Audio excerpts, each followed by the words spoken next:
ከቤት አስገባችሁ ሩታ አሻፈረኛ ላይ ዛሬም ደግሞ ተበቀለችው ማለት ነው። አብርሽ እያለቀሰ ይገኛል። እንግዲህ ይሄን ነገር ባላደርግም ቀላል ነው ለኔ ብላ ሩታ ድምጧን አሰምታለች።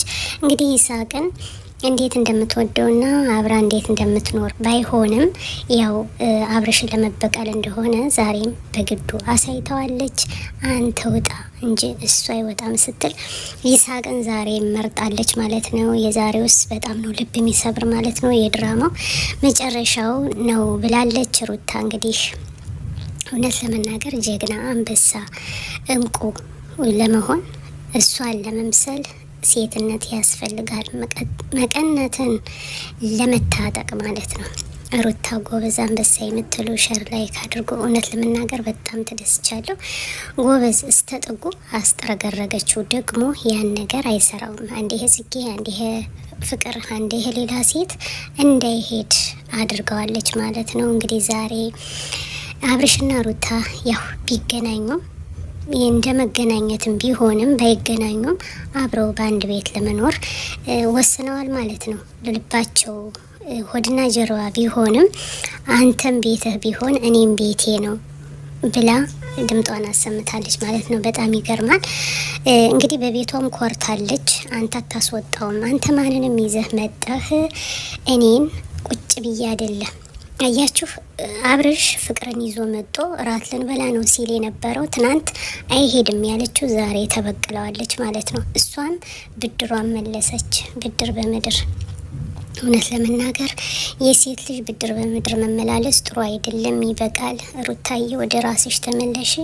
እኛም አልወደድነውም፣ ግን እንግዲህ ጉብዝና ቁንጅና ካንቺ የበለጠ ነው ማለት ነው። ወይኔ ተውባለች እንዴ! ጎተተው እኮ ገፈተረችው አብርሽን ማለት ነው። ማንም አይነካህም።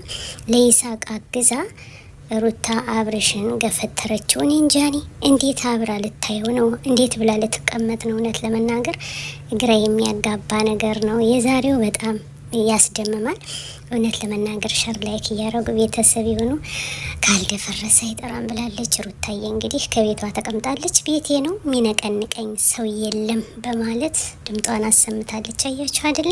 ቁጭ በል ያልኩት ይህን ልበቀለው ብዬ ነው።